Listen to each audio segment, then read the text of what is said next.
right now in the news when they're talking about all of the like election stuff, and they tell you that, you know, Trump is ahead in some value, you know, with 30% of the votes, and then it says something like in the corner, like plus or minus, and it gives you a percentage.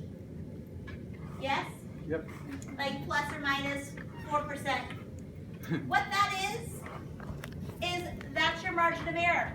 That's this. Okay?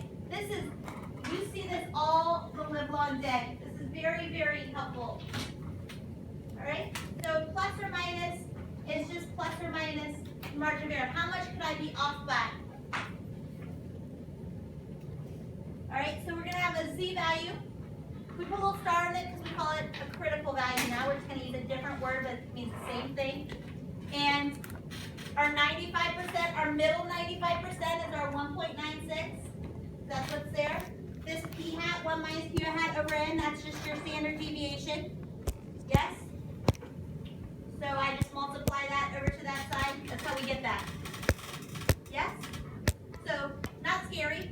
Maybe? Not scary. I don't know. Scary? Not scary.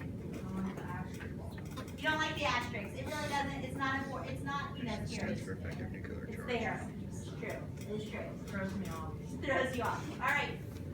All right. Now, in order to do this, here are our criteria.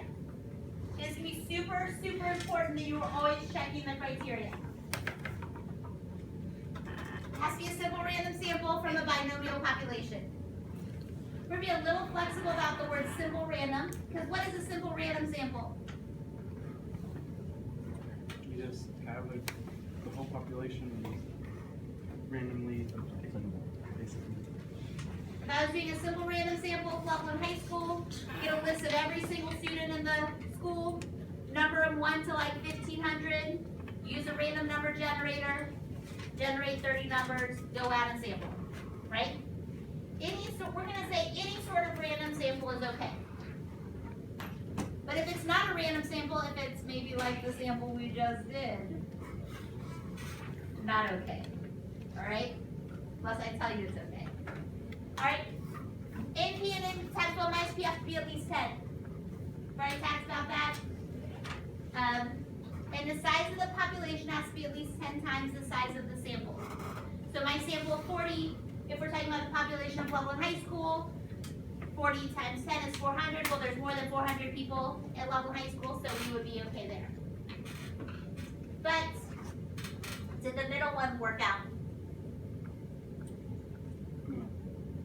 33 successes. How many failures? 7.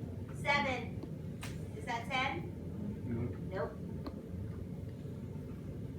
So here are some critical, these are some like common ones. 90%, the middle 90% is 1.645. The middle 95% is 1.96. The middle 99% is 2.575. Some people call it 2.576, that's fine too. So either one, but kind of right in the middle of that one. So those are just some ones that honestly you should probably have memorized. I think you will have memorized. You can find it every time, but it's kind of easy to find it every time. No reason to do it if you don't have to. All right, and then we have to interpret it. So we're going to check our conditions. We are going to run the confidence interval, and then we have to interpret it. What does it mean to be 95% confident? You're 95% confident that if you examine each unit in the population, the proportion of successes would be in that confidence interval somewhere. It could be super close to the end of either one, that would be fine. Or if I repeated the process 100 times, constructed 100 intervals, I would expect 95 of them to contain the population proportion. Okay. Let's look at an example.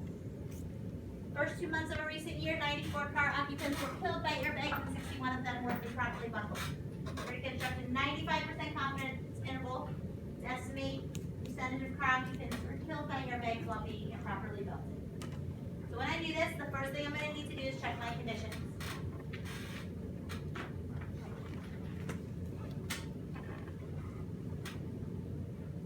What's my first condition? Simple. It's random. Random.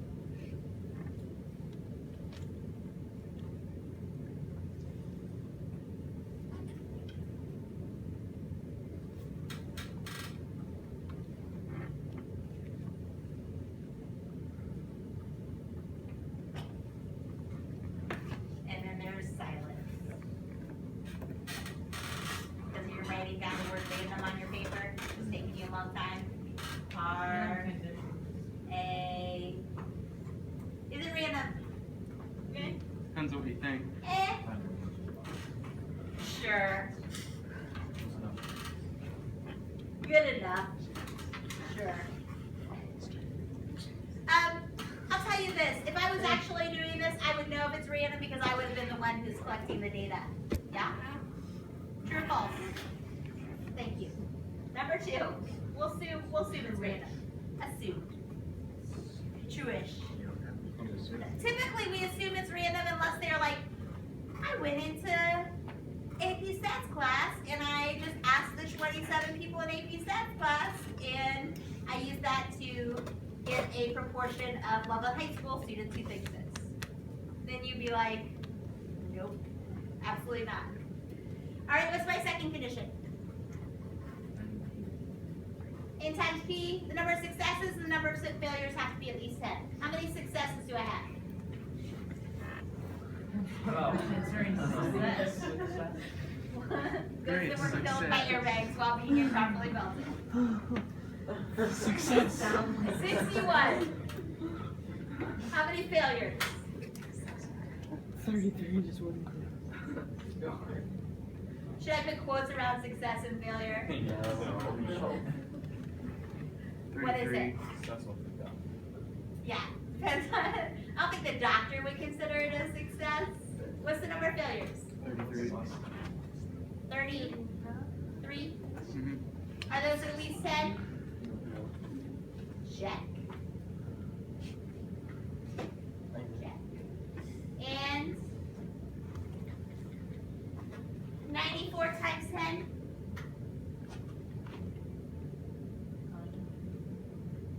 Is that less than all car occupants killed? Probably not.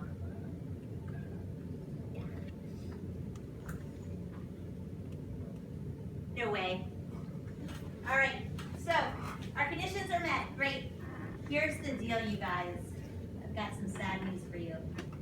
When our conditions are not met, wouldn't it be nice if we could just say, well, we can't do the problem? You just have to deal with that at the end. So you still have to run it even if the conditions are not met, and then at the end you say, I have some concerns about this because this condition was not met. Got it? Is there going to be one of those on the test? Oh, there are those every once in a while on the AP test. Okay?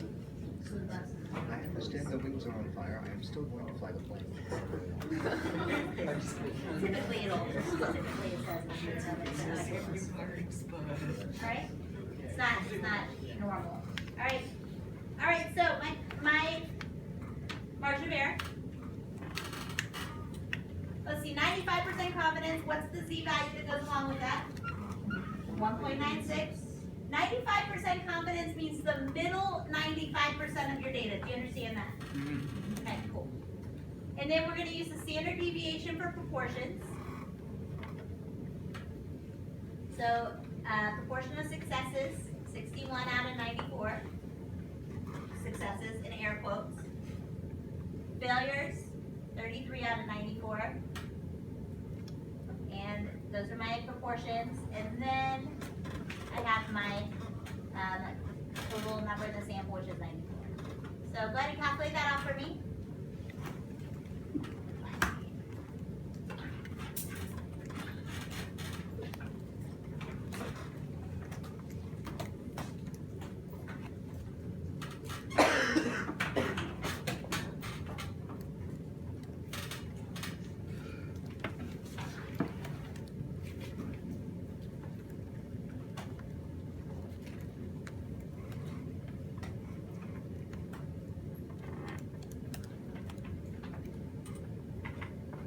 What'd you get? 0.0965. Say words. 0.0965. 0.0965. And then we're going to take that and add and subtract it from my p-hat. What was my p-hat? 61 out of 94 plus or minus 0.0965. So add it and subtract it.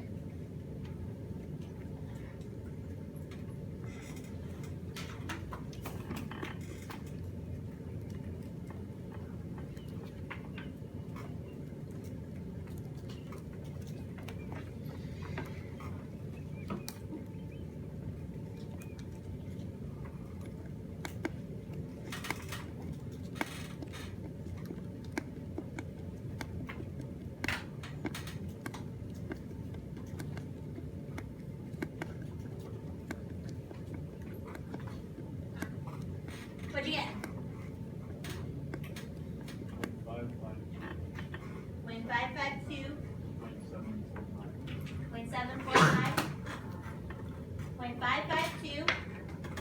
Now, here's what we're gonna do. We're gonna use an inequality. 0.552 is less than P, which is less than 0.745. P is no longer P hat. What does P represent?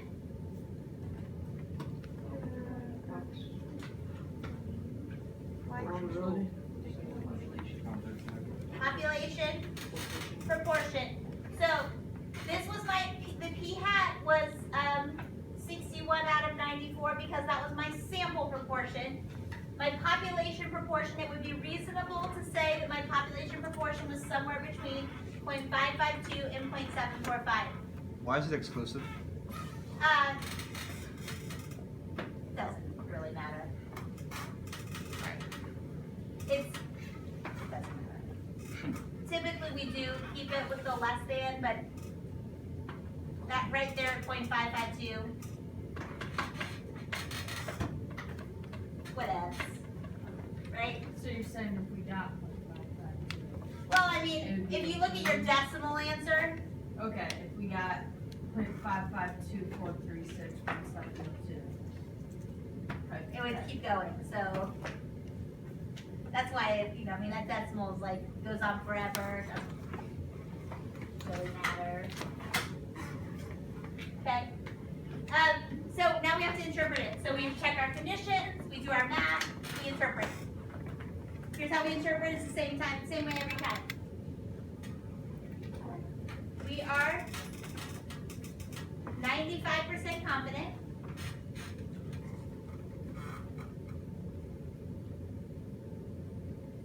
that the true proportion